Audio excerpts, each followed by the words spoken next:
네, 안녕하세요. 저는 김진경 선생이고 국어를 맡고 있습니다. 그래서 오늘은 예비고1 아이들 11월 조기 개강을 해요. 12월 둘째 주에. 거기서부터 2월 말까지의 이제 강의 계획서랑 그 다음에 이제 수업 진행되는 거 골고루 설명을 드릴게요.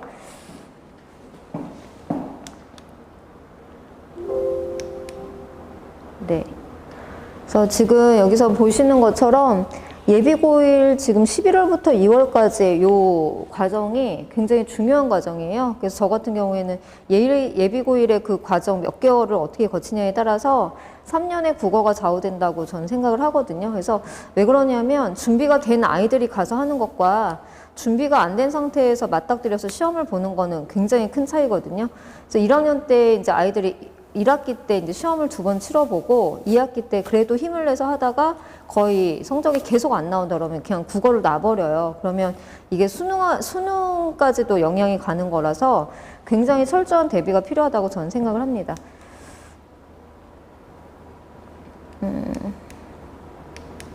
네. 그래서 저희 방학 때는 지금 네. 이걸 보시면요. 빠른 아이들이 12월 둘째 주부터 개강을 할 거예요. 그러면 12월 둘째 주에서 언제까지 가냐면 2월 말까지 가요. 근데 이 중간에 어떤 일이 벌어지냐면 1월 정도면 그 1월 말, 요때 그 중간에 이제 학교 발표가 나잖아요. 그러면 어머니들이 발빠르게 어디로 가시냐면 이제 내신 반으로 옮겨가세요. 그게 전에는 안 그랬는데 한 2년 전부터 이제 그런 현상이 벌어지는데 그만큼 이제 내신이 중요하다 이렇게 생각을 하시는 것 같아요. 그래서 제가 이제 들어가는 커리는 2월 말까지 짜여져 있는 거고 거기까지 이제 그러니까 고등학교 1학년 과정에서 모두 필요한 걸 다 담아서 가는 건데 이 중간에 빠져버리고 2월 한 달을 내신으로 간다. 이거는 좀 위험한 발상이신 것 같아요. 그래서 내신 같은 경우에는 저도 수능 수업하고 내신 수업도 하는 사람이지만 내신은 딱 3월이 시작을 되면 딱 개강을 해가지고 애들 학교 가게 되면 그때부터 개강을 할 거예요. 저 같은 경우엔. 그러면 그 시험까지 총 몇 회가 나오냐면 거의 8번에서 9번까지 나와요. 그럼 그 시간에 정해진 범위를 아주 타이트하게 집중해서 반복해서 돌리면 되거든요. 근데 그거를 하기 위한 개념을 여기에서 이 11월부터 2월 말까지 쌓아가는 게 굉장히 할 게 많아요. 그런데 한 달을 미리 이제 학교로 빼버리는 건 의미가 없으실 것 같아요. 그래서 그때부터 간다고 해서 선생님들이 그 반에서 내신을 들어가시는 게 아니거든요. 왜냐면 범위는 아시지만 내신을 그러면 어머니들 생각해 보시면 제가 3월부터 시작을 해서 아이들 첫 중간고사 4월 말에서 5월 초까지 보거든요.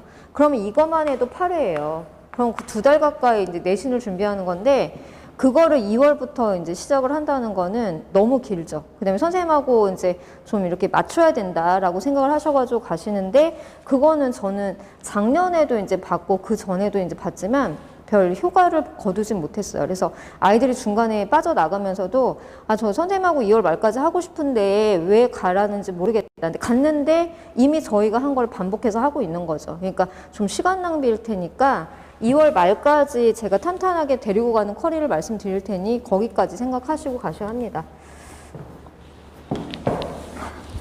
아이고.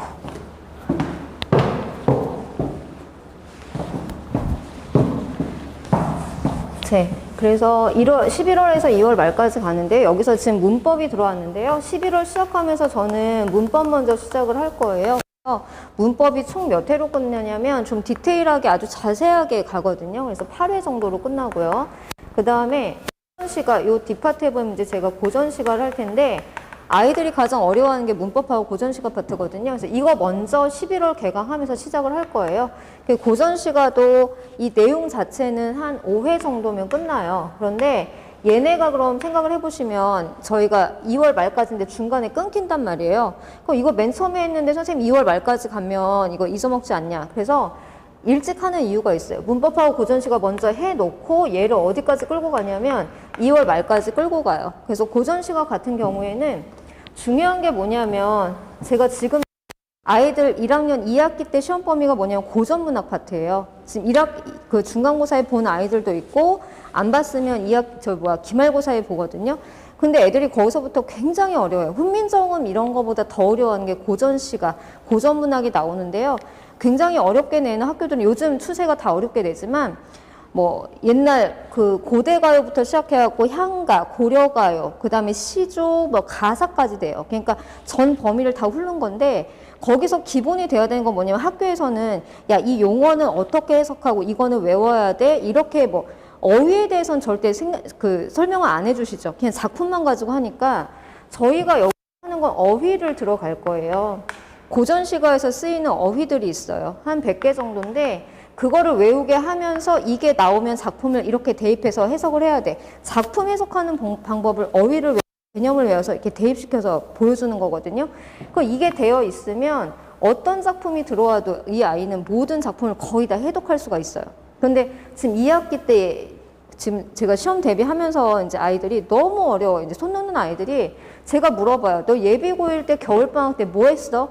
안 했어요 라고 말을 나오거든요. 그런 애들은 2학기 때 가고 손을 놓을 수밖에 없어요. 이거는 굉장히 어려운 작업이어서 이건 꼭 하셔야 되는 거죠. 그래서 고전 시간을 먼저 들어가서 해주고 이거를 이 어휘라든지 상징어 같은 거를 여기 2월 말까지 제가 쫙 끌고 갈 거예요. 그래서 학교 가기 전까지 잊어먹지 않게 할 거고 그런 다음에 어떻게 갈 거냐면요. 그럼 저희가 여기에서 1학기, 2학기 나눠줄 거 아니에요? 1학기, 2학기 나눠줄 텐데 여기에서 저희가 겨울방학을 준비를 하는 거예요. 지금 11월부터 2월까지 겨울방학 준비하잖아요. 그럼 이거 준비하는 걸 저는 어디까지 끌고 가는 거 생각하고 하냐면 2학기 여기까지 모든 전범위에서 필요한 것들을 싹 다 개념을 해주고 가는 거거든요. 그럼 고전시가나 그다음에 고전 문법 이게 이제 훈민정음이에요. 제가 8주 동안 문법을 하면서 그 고전 문법까지 싹 다 들어가는 건데 이 두 가지는 2학기에 들어가요. 그거를 먼저 개념을 여기서 먼저 해놓는 거거든요.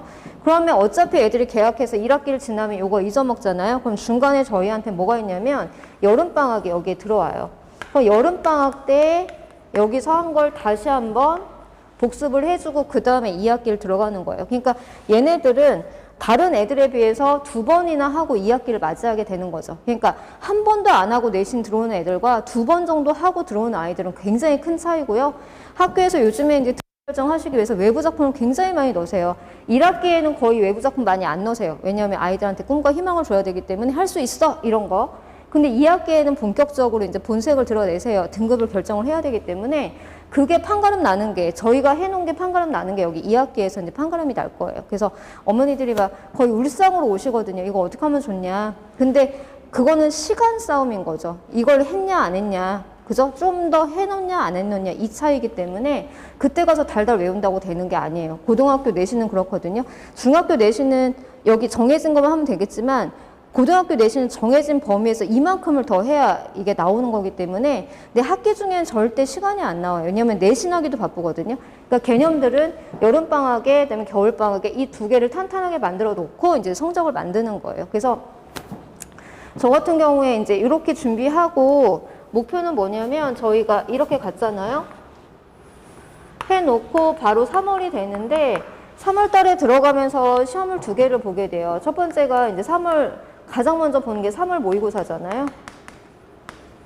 모의고사 볼 거고 두 번째는 조금 있다가 4월 말에 이제 5월 초에 걸쳐가지고 첫 중간고사를 보게 되는데요. 일단은 가까운 목표는 저는 가까운 목표가 이거예요. 3월 모의고사하고 중간고사인데 얘네 당연히 1등급이에요. 근데 선생님 목표가 뭐예요? 애들한테 말을 해요. 동기부여가 되게 중요하거든요. 수업할 때마다 동기부여를 계속 하는 거죠. 우리의 목표는 뭐라고? 우리의 목표는 100점이에요. 100점이면 무조건 1등급이지만 애들한테 1등급이라고 했을 때는 아이들은 뭘 생각하냐면 1등급 그건 상대평가잖아요. 중학교와 다르게. 그럼 100점이 아니어도 1등급이 나올 수 있겠다라는 좀 그런 생각을 해요. 근데 그런 게 아니고 100점이라고 말을 해줘야 돼요. 그래야지 100점을 목표로 해서 갔을 때 하나라도 틀리는 거죠. 여기 1등급 목표로 하면 거의 3개 정도 틀려요. 그러면 첫 시험에서 3개를 틀렸다는 거 이건 그냥 3등급을 가지고 가는 거예요. 그래서 3월 모의고사나 첫 중간고사는 만점이 나와야 1등급을 간다라고 그건 정해져 있는 거거든요. 특히 이제 학교 내신 중간고사는 100점, 그 다음에 100점 작은 거 하나까지가 1등급이에요. 모든 학교가 그러거든요. 그래서 여기는 100점을 목표로 갑니다. 첫 번째가 이제 저희 가는 게 여기 나와 있는 것처럼 문법이에요.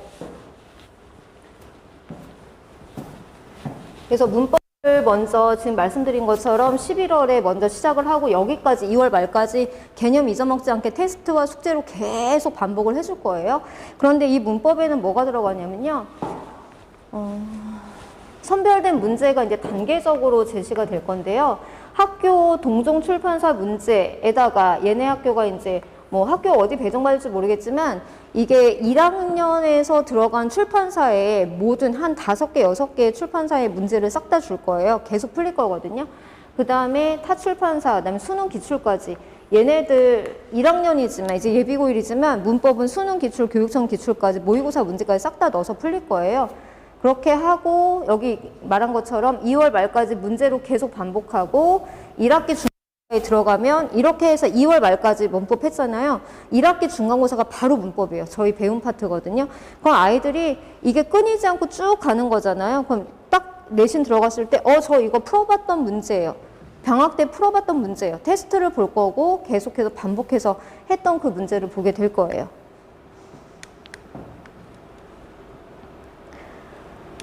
네. 그 다음에 문법 다음에 이제 제가 넣어드린 게 현대시 독해법인데요. 현대시도 아이들이 고전 시간만큼 가장 어려워하는 건데 고전 시간은 차라리 범위가 정해져 있잖아요. 얘는 범위가 안 정해져 있어요. 그래서 굉장히 어려워하는데 이거예요. 목표는 낯선 시가 나왔어요. 당황하지 않고 독해하는 거죠. 그래서 시도 가슴이 아니라 손으로 읽는 거거든요. 그래서 비문학처럼 어떻게 손으로 읽어서 풀 수 있는지를 보여줄 거예요. 그래서 지금 아이들한테 이제 해주는 게 화자, 정서, 상황 해가지고 각각의 문의를 알려주고 시에다가 문의 치는 방법부터 알려줄 거예요. 이게 독해법이거든요. 그래서 어떻게 하면 시의 주제를 찾아내는지 그 방법에 대해서. 그래서 저희 1학기 그 중간고사 파트가 문학의 흐름이거든요. 각 갈래별로 시, 소설, 수필, 희곡의 그 갈래의 특성을 보는 거예요. 이거는 학교에 상관없이 출판사 목차가 다 똑같아요. 어떤 출판사든지. 그러니까 모든 학교 아이들이 1학기 첫 중간고사가 그건데 거기에서 가장 많이 틀려오는 게 뭐냐면요. 현대시가 들어오는데 이 현대시와 정서가 같은 걸 찾아라 또는 표현기법이 같은 걸 찾아라 외부시가 들어와요. 그거 이제 그 대비하는 그런 수업입니다. 그래서 활용도가 높은 현대시 작품으로 이제 실전 독해까지 할 거고요. 네, 그 다음에 현대시 훈련하는 교재예요. 그래서 처음에 이제 제목 보는 것부터 훈련했는데요. 교재에 문제가 많진 않아요. 근데 자기가 손으로 써야 되는 것들이 많거든요. 그래서 실질적으로 이 제목을 보고 여기에서 나오는 정보를 찾아 제목 보기부터 제목을 보는 것부터 차근차근 시킬 거예요. 독해법을. 자, 그다음에 고전시가 100편 정리하는 건데 저 고전시가 저한테는 이 100개라는 숫자가 중요한 게 아니에요. 아까 말씀드렸듯이 고전 어휘하고 개념 정리하는 건 이게 가장 중요해요. 고전 어휘하고 개념 정리하는 거. 그래서 이거를 2월 말까지 계속 잊어먹지 않을 때 계속 반복을 시킬 거예요.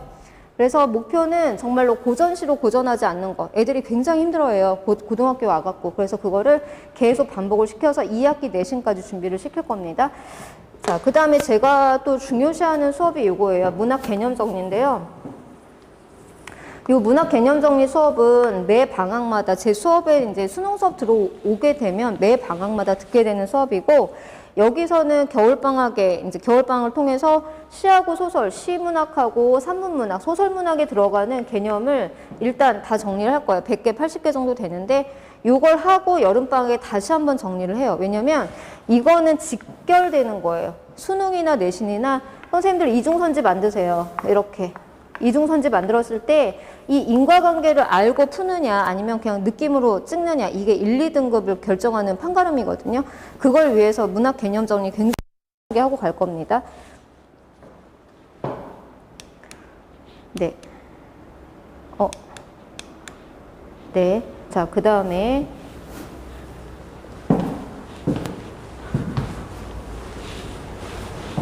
자, 고전소설 비문학이 다 들어가게 돼요, 수업에. 그래서 고전소설 같은 경우에는 이것도, 그러니까 선생님 수업은 특징이 뭐예요? 독해법이에요. 그래서 제가 부모님들한테 제발 말리는 게, 아이들한테도 말리는 수업이 뭐냐면, 야, 방학 때 있잖아. 여름방학이 짧다고 해서 뭐, 거기 여름방학에 이제 하시는 게 뭐, 옛날에는 여름방학에 뭐 관동별곡 많이 깔리고요. 그 다음에 훈민정음 하겠다 해서 훈민정음 파트 깔려가지고 이 작품들만 가지고 하는 수업을 들으세요. 특강식으로. 근데 저는 그 시간에 저는 다른 걸 해야 된다고 보는 사람이기 때문에 수업에 절대 이걸 가지고 특강을 돌려본 적이 없어요. 왜냐면 아이들한테도 귀찮은 시간이기 때문에 뭐냐면 작품이 중요한 게 아니고요. 각 파트별의 독해법이 중요해요. 독해법. 시와 소설에. 그쵸? 그 다음에 비문학에 들어간 독해법이 다 다른데 어떻게 읽느냐 요 방법을 알면 아이들이 어떤 작품을 갖다 던져줘도 연필 밑줄 치면서 독해를 하거든요. 그게 저의 이제 목표예요. 아이들한테 많은 작품을 줘도 얘네가 달려들어서 겁내지 않고 풀 수 있는 그게 독해법이거든요. 고전소설도 마찬가지로 독해법으로 접근을 하는데 그런데 고전소설은 여기 보듯이 갈래별이에요. 갈래별 작품 정리를 할 거거든요. 요거는 다른 거에 비해서 좀 양이 많아요. 그래서 고등학교 1학년 때 모의고사나 내신에서 나올 수 있는 소설 그 이상을 뛰어넘을 수 있는 분량으로 가는데 분량이 많을 수밖에 없는 게요. 갈래별이에요. 시대별 작품은 절대 아니고요. 갈래별로 뭐 가정소설, 그 다음에 영웅소설 또는 뭐 송사소설 해가지고 판소리개도 다 들어가죠. 쫙 갈래별로 나눠 그 작품별을 쫙 보는 건데 교재가 좀 두껍죠. 그래서 수업 시간은 저하고 한 작품, 두 작품 정도 이제 연습을 할 거고요. 그 다음에 이제 너네가 읽어봐라고 해가지고 나오는 작품들이 해갖고 오는 작품들이 여러 작품이 있어요. 그래서 한 작품도 만약에 똑같이 뭐 춘향가다 그러면 이 춘향전이나 심청전이 1학기 중간고사에 실려 있어요. 이게 중간고사 아니면 기말고사 범위거든요. 그러면 여기에 있는 제 교재에 있는 작품 같이 독해하고 숙제는 어떻게 갈 거냐면 같은 작품인데 다른 지문이 들어가요. 그래서 춘향전이지만 다른 지문이 같이 들어갈 겁니다.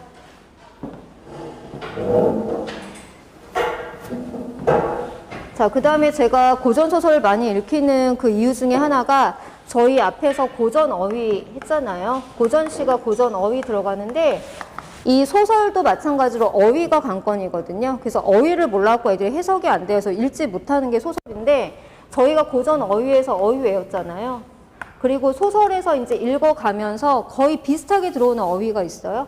그거를 읽어내면 그냥 쭉쭉쭉 읽어요. 그러니까 고전소설은 현대소설에 비해서 굉장히 스토리 구조가 간단하잖아요. 그러니까 애들이 왜 어려워하냐면 어휘를 모르겠는 거죠. 어미나 조사나 뭐 명사조차도 지금과 쓰는 게 다르기 때문에 그거를 좀 연습을 많이 시킬 거예요. 그래서 아이들이 3월 모의고사 볼 때 이 수업은 내신과 모의고사를 다 준비하는 거거든요. 그렇기 때문에 굉장히 타이트하게 빡빡하게 갈 수밖에 없는데 그래서 겁내지 않고 독해할 수 있는 방법을 알려주는 것들이죠. 그 다음에 비문학 독해법 갑니다. 그래서 비문학 독해법 같은 경우에는 얘도 독해법이에요. 자, 어머니들 아이들 독문학 푼 거 보시면 아시겠지만 이렇게 있어요. 지문이 있으면 거의 밑줄 하나도 안 치고 옆에 문제가 있을 때 그냥 선택지를 그냥 이렇게 찍어 갖고 오거든요. 이거는 거의 모르고 풀었다고 보셔야 돼요. 제가 어제 어떤 아이를 봤는데 문제를 푸는데 사인펜으로 풀었어요. 그것도 중간고사.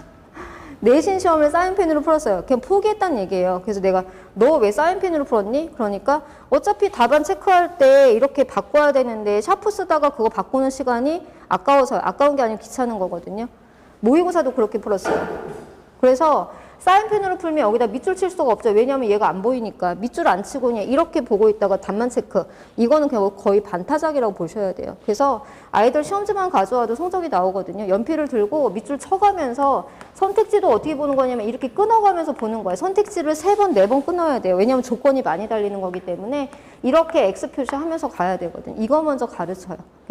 그래서 이 독해, 비문학 독해 같은 경우는 아이들이 좀 많이 심각한 편인데 여기서 접속사 먼저 이제 찾는 법을 알려줄 거고요.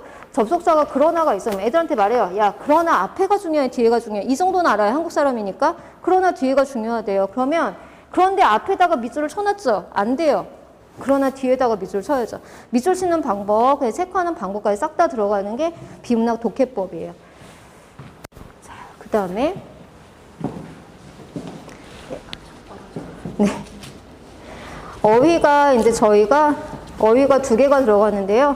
어휘력 고전 어휘는 당연히 고전 시가에서 들어가는 파트고 현대 어휘가 여기 뭐 사자성어, 고유어, 뭐 한글 맞춤법에 들어간 모든 것들이 다 총망라된 건데 제 수업을 들어오면 무조건 이거 2개는 다 테스트를 봐요. 그래서 오자마자 일단 어휘 테스트 2개를 보고 그 다음에 쉬는 시간에 제시를 보고 쉬는 시간 제시 통과 안 해서 남아가지고 제시까지 보고 갑니다. 그래서 어휘는 굉장히 중요한 거기 때문에 이렇게 좀 탄탄하게 갈 거고요. 네, 그 다음에 모의고사 이제 심화 수업에 대한 말씀을 드릴게요. 요거는 방학에만 이루어지는 그런 수업인데요. 아까도 말씀드렸지만 저희가 모의고사, 3월 모의고사까지 저희 1등급인데 100점을 목표로 이제 달려가는 수업이에요. 그래서 정규 수업 시간에 이걸 건드릴 수가 없어요. 정규 수업이 3시간밖에 안 되는데 조금 전에 말씀드렸지만 저희가 2월까지 아이들 1년을 만들어줘야 되는 거라서 이 3시간에 해야 될 게 굉장히 많아요. 그래서 아이들이 3시간 수업이지만 좀 오버해가지고 수업이 진행이 될 수밖에 없거든요. 자, 모의고사 수업은 정규 수업과 별개로 갑니다. 절대 모의고사 문제를 수업 시간에 나눠주고 풀어와라, 확인해주고 이런 거 보여주기는 절대 하지 않고요. 그래봤자 저 방학 때 방학 내내 뭐 모의고사 막 20개 풀었어요. 풀었다고 1등급이 나오는 게 아니거든요. 그래서 그 양은 그냥 자기 만족이에요. 그래서 요거는 정규 수업과 다르게 진행이 되는 수업이라고 말씀드리는 거예요.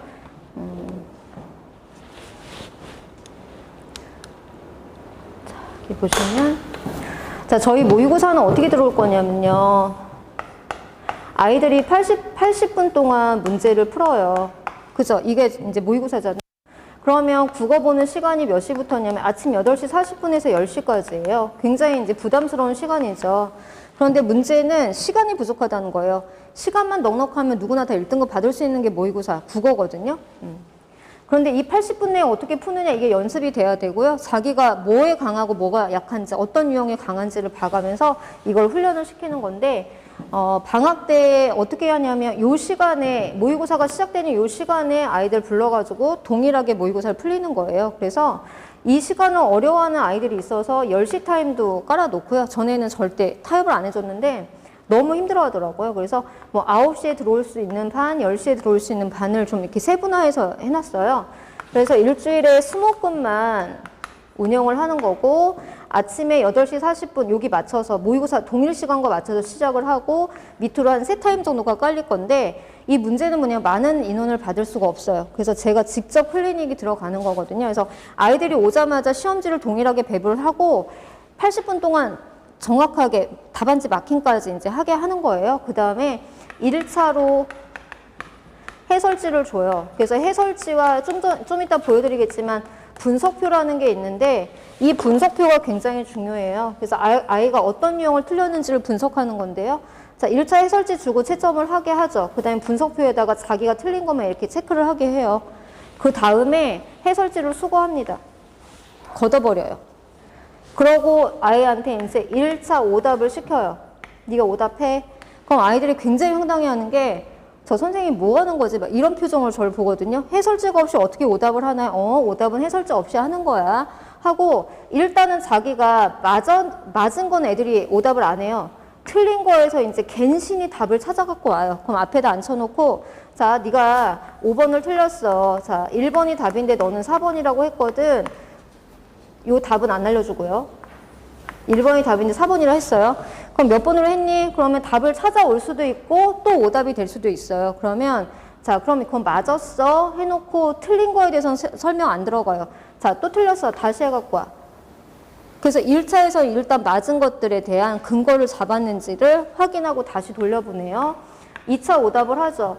그럼 아까 이제 자기가 틀렸던 걸 다시 한번 할 거 아니에요? 그거에 대해서 다시 한번 확인을 하고 여기서는 뭐에 대해서 또 하냐면요. 얘가 맞은 거에 대해서도 해요. 왜냐면 아이들은 자기가 맞은 거 오답 절대 안 하거든요. 무방비로 들어와요. 제 앞에 앉혀놓고 1대1로 이루어지는데 자, 이거 너 맞았어. 근데 1번이 왜 답인지 설명해. 그럼 거의 10명 중에 7명은 못해요.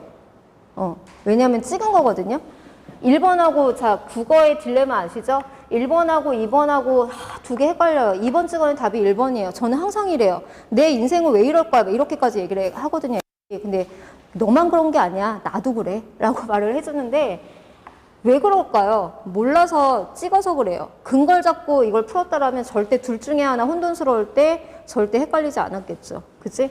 그래서 네가 2번으로 찍어서 맞았는데 왜 1번일까? 왜 1번은 왜 틀릴까? 이거에 대해서 맞은 거에 대해서 확인이 들어가면 가면서 이제 치를 떨어요. 다시는 안 오리라.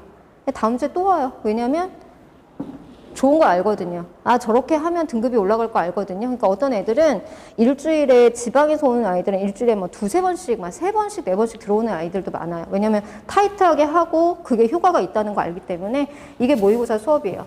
그래서 이 모의고사 수업은 많은 아이들이 들어올 수 없어요. 왜냐면 제가 직접 해야 되기 때문에 한 반 인원이 10명 이상 초과하지 않고요. 그 다음에 막판에 제가 그 아이를 놓고 제가 제 눈으로 확인을 해서 보내는 거기 때문에 많이 여러 명이 들어와서 몇 수십 명씩 하는 수업이 아니에요. 그래서 이거 제가 대치동에서 한 지 꽤 오래됐어요. 그래서 어머니들이 기억을 하시고 방학 때마다 연락 주시고 이렇게 들어오시는 분들 굉장히 많거든요. 효과가 많이 있다는 얘기예요. 그리고 문제를 풀고 그냥 가는 게 아니고요. 제가 분석표 보여드릴게요.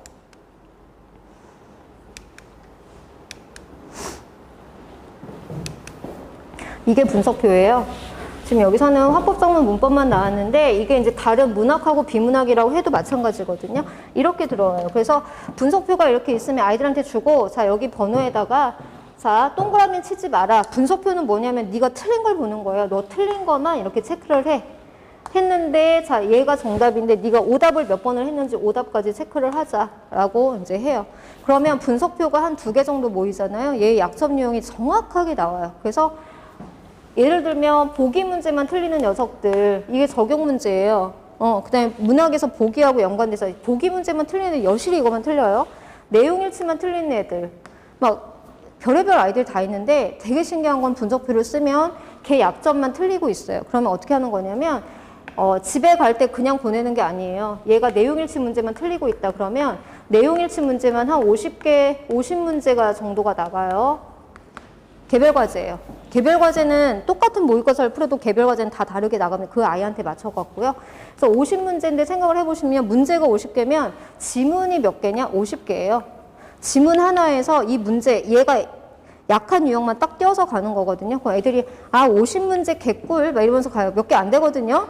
그죠? 그런데 딱 펴보면 이제 치를 떨죠. 어떻게 지문 하나에 문제 하나예요? 이렇게 오는데 이렇게 해가지고 해야 아이 주는 거예요. 그래서 모의고사 하나를 풀더라도 자기가 약한 걸 보고 가는 거죠. 그래서 절대 양으로 승부하는 그래서 고3 아이들한테도 지금 고3 아이들 들어오면 일주일에 막 미친 듯이 수능 한 달이잖아요. 미친 듯이 하루에 뭐 모의고사 3개, 4개 풀어요. 미쳤다고 제가 그래요. 스톱. 절대 하지 마. 하나를 풀더라도 정확하게 푸는 거예요. 한 지문을 풀더라도 근거를 잡아가면 정확하게 푸는 게 중요하기 때문에 그렇게 시킵니다. 그래서 다음에 이제 2회차가 들어왔을 때는 1회차 모의고사는 학년이 같으면 제가 그 아이 실력을 모르기 때문에 같은 모의고사로 일단은 보고요. 2회차부터는 모의고사 자체가 달라져요. 그래서 어떤 아이가 이제 컴플레인 했어요. 둘이 1학년. 그런데 한 녀석은 1학년 걸 풀고 한 녀석은 2학년 걸 푸는 거예요. 선생님 저도 2학년 거 풀고 싶어요. 컴플레인 들어보죠. 안 돼요. 왜냐? 네 실력에 따라서 가는 거예요. 어떤 아이는 2학년인데 제가 1학년 3월 걸 풀려요. 왜냐? 여기 능력밖에 안 돼요. 그래서 이 능력밖에 안 되는 아이들한테 2학년이니까 2학년 거 풀어라. 그냥 국어를 포기해버리는 상황이 나오거든요. 자기 실력에 맞춰갖고 가는 거예요. 그래서 2회차부터는 자기 실력에 맞춘 모의고사로 얘한테 개별로 이제 모의고사가 가는 거고 끝나고 나면 개별과제 또 들어가는 거죠. 해가지고 그렇게 해서 한 겨울방학에 열심히 시작을 하면 12월 이제 방학하고 바로 들어오잖아요. 2월 말까지 가요. 그러면 아주 열심히 하는 아이들은 거의 한 10번 가까이 차여가지고도 할 수 있는 그런 수업이에요. 그러면 이거 언제 또 하냐면 여름방학에 또 이루어지고 방학마다 이루어지는 수업이고요. 그리고 아이들이 이렇게 성장해서 오는 모습들이 보이죠. 근데 다음에 왔는데 전원부보다는 더 떨어졌어요. 그럼 다시 체크해가지고 다시 올려놓고 이렇게 가는 겁니다. 그래서 방학 때는 지금 말씀드린 것처럼요. 정규 수업과 모의고사 심화 수업이 2개가 이루어지고 정규 수업은 이제 꼭 들어오시는 거고 이 모의고사 심화는 선택이에요. 그래서 제가 강요하는 거 아니고 어머니들이 필요한 분들이 들어오시는 겁니다. 그다음에 시간과 횟수는 상관이 없어요. 시간 정해진 시간에 일주일에 선생님 뭐 2-3번 가도 되냐 2-3번 오셔도 돼요. 그래서 그건 상관없이 들어오시면 됩니다. 자, 그다음에 요거는 제가 내신 들어갔을 때 이제 핵심 내용 정리인데요. 좀 아이들한테 많이 가혹하게 시키는 편이에요. 내신 같은 경우에도. 그래서 처음엔 이렇게 가지만 중요한 거 뚫은 거예요. 근데 거의 이제 막판으로 가면 여기가 전체가 다 빈칸으로 뚫려 있을 거예요. 이거 다 쓰고 들여보내요. 시험에. 그러니까 제가 아까 말씀드렸잖아요. 저는 100점을 목표로 해요. 100점 그냥 나오는 거 아니거든요. 미친 듯이 가혹하게 시키는데 이거 다 뚫어가지고 다 쓰게 만들죠. 그럼 100점이에요. 그래서 시험 때는 거의 기본적으로 제가 동종 내용을 시험 범위를 4번을 돌리거든요. 그 어머니들이 어떻게 내신을 같은 범위를 4번 돌리나요? 돌려요. 왜 못 돌리냐면요. 어떻게 돌리냐면요. 3월 시작하자마자 던 내신이 들어가. 학교 내신 빼는 것과 상관이 없어요. 왜냐하면 이미 모든 학교에 다 알고 있기 때문에 그냥 예상 범위 잡아서 쫙 빼요. 그럼 선생님들이 3분의 1 시작을 하실 때 저는 내신 범위가 이미 끝나 있어요. 그러면서 두 번째, 세 번째 들어오면서 계속 아이들 추가하면서 그 필기 해올 거 아니에요? 필기본 보면서 추가하면서 계속 3번, 4번 돌리는데 서술형이 굉장히 중요하단 말이에요. 서술형 같은 경우에는 학교마다 30점, 40점, 100점이잖아요. 이거 100점 맞아요. 100점이에요. 그러면 서술형 같은 경우에도 거의 4, 5번을 돌려요. 찌르면 나오는 정도로 해야 얘들이 100점이에요. 특히 남자애들 같은 경우에는 쓰게 만들어야 되거든요. 말로만은 체크를 못해요. 걔네들은 써야지 한 5줄 써야 현장에 들어가서 한 줄 쓰고 오거든요. 남자애들. 그렇게 연습을 시키는 거예요. 그래서 100점은 그냥 나오는 게 아니죠. 이게 다 내신 이제 준비하는 자료고요. 내신은 제가 또 내신 들어갈 때 더 정확하게 말씀을 드릴 거라서 그냥 자료만 보여드릴게요. 그래서 요거는 아이들 약점 4번에는 OX 유형. 아이들이 7을 또 하는 건데요. OX. 아냐 모르냐. 선택지를 다 문제를 만들어버려서 개념 설명해 주는 거죠. 자, 문제풀이 단계도 거의 4번, 5번 단계별로 이제 내신은 들어갈 거예요.